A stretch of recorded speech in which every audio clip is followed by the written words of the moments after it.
joie de savoir qu'une grande partie de l'œuvre de Jacques Rivette, 18 des 22 films qu'il a écrits et mis en scène, vont être présentés ensemble pour la première fois en Corée du Sud, à Busan.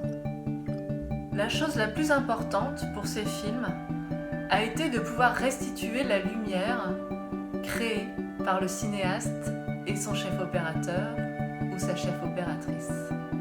Pour obtenir une numérisation de qualité, il est conseillé de repartir du négatif du film, l'élément à la source qui contient le plus d'informations possible le concernant. Seulement, une fois le négatif numérisé, la lumière qui nous parvient dans un premier temps est comme éteinte. Nous devons la réanimer. C'est un travail délicat, difficile.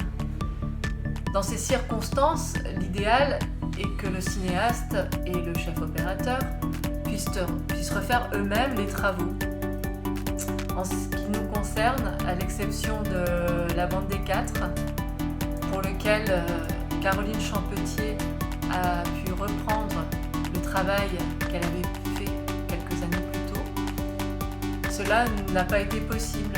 William Louchansky, le fidèle complice de Jacques, nous ayant quittés en 2010.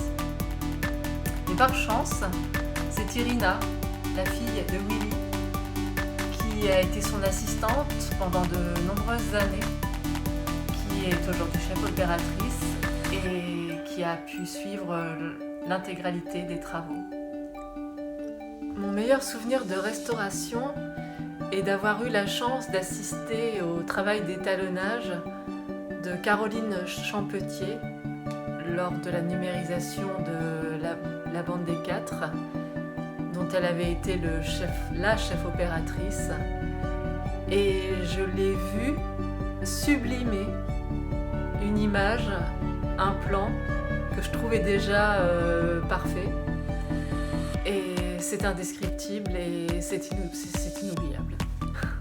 Je ne peux pas vous citer 3 films pour comprendre l'œuvre de Jacques, pour la bonne raison que chacun des films cherche moins à ce qu'on le comprenne qu'à nous comprendre.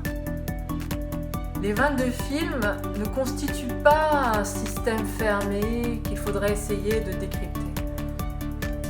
Ils forment un monde. Ils ouvrent autant de chemins qu'il y a de spectateurs pour les voir. Ils nous laissent une place, du temps, un espace, à prendre ou à laisser. D'ici quelques semaines, je vais suivre les travaux de restauration de L'Amour fou et de Va savoir, puis je vais préparer la rétrospective intégrale des films qui aura lieu à la Cinémathèque française en janvier 2022. Je souhaite aux spectatrices et aux spectateurs de Busan de passer de très belles heures en compagnie des films de Jacques Rivette.